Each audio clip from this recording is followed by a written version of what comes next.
Looking forward to that change. Thanks, Jeremy.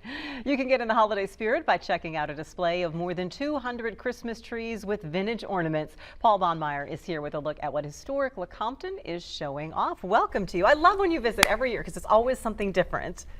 Well, we continue to have different trees and ornaments given to us every year. So this is called Christmas Through the Ages. Yes. What is this display? Well, it's over 200, close to 240 Christmas trees of vintage, antique, Victorian ornaments and trees. Now, we do have so many Victorian ornaments that we have had to get some modern trees so that we could display all the ornaments. Absolutely. Let's first show some photos because it opened over the weekend, so it is all set up. So just so you can get an idea of, it's just tree after tree after tree. Where do all of these come from, Paul? Well, we have found over the years that people my age would rather give their old Christmas ornaments to the museum and have them preserved than have them sold at a sale. Mm-hmm. And so you decided to do something with them. How long have you been doing this display? Well, it's about 20 years, but it's just grown immensely in the last 10 years. Well, it is something to behold, and you mentioned that sometimes just getting the large trees in is kind of an ordeal, which is the last picture you're going to see here in just a second. Yeah, it took a few ladders, some hooks to wrangle this tree.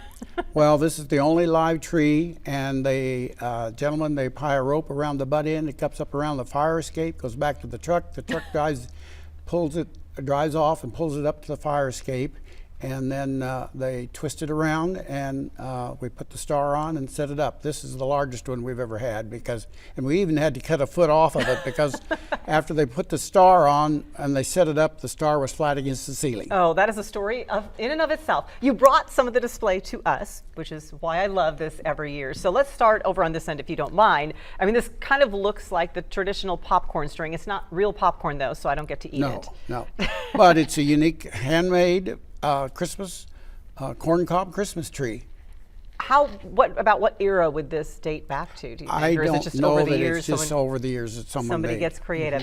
I love Santa. Santa's got something a little bit extra on his belt. You can't really see it because his beard's kind of hiding it just a tad little bit, but that's a pop tab. Right. It's Team Pop that was prevalent, very much in use 40, 50 years ago. It does no longer exist. But they apparently produced a Santa Claus to represent their pop. Because why not? Right. And he is so fun. A gumdrop tree is right in front of Santa, so protect the gumdrops from Santa if he gets hungry. Yes, and we do have a red gumdrop tree, which was given to us. I have never seen a red gumdrop tree, but it's completely different. Normally, they're always clear plastic. Are they from a certain time frame that people Back would in use? the 1950s. People would use those to kind of just get rid of the gumdrops if no one liked to eat them? Well, yes. And then this one is very unique. This is a tree. These are lights underneath. We don't have the lights turned on. And then these paper covers. And you said there was something that would happen if you turned it on. And they are set on top with this little pin. And then they fit right in here. And when the heat is on, the lights are on, so, they will turn. Each one is kind of like this. There's that little pin thing, and then this sets on. And if you turn the lights on, they would turn like they're doing there. That's because I just spun it up. Because of the heat.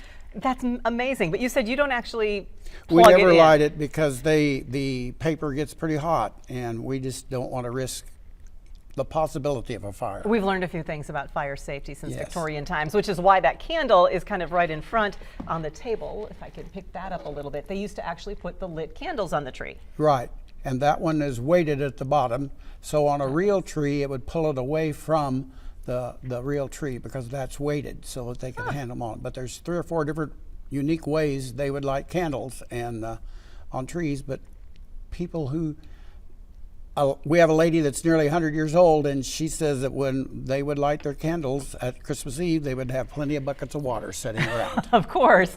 We have glass ornaments that were from that era, and then that's another unique tree that you This have is on a display. bottle brush tree back from the 1950s or even earlier. I can see it now. Bottle brushes. Yeah, that's what they are. They would turn it into a Christmas tree. Who knew that cleaning utensils could be Right. so right. beautiful?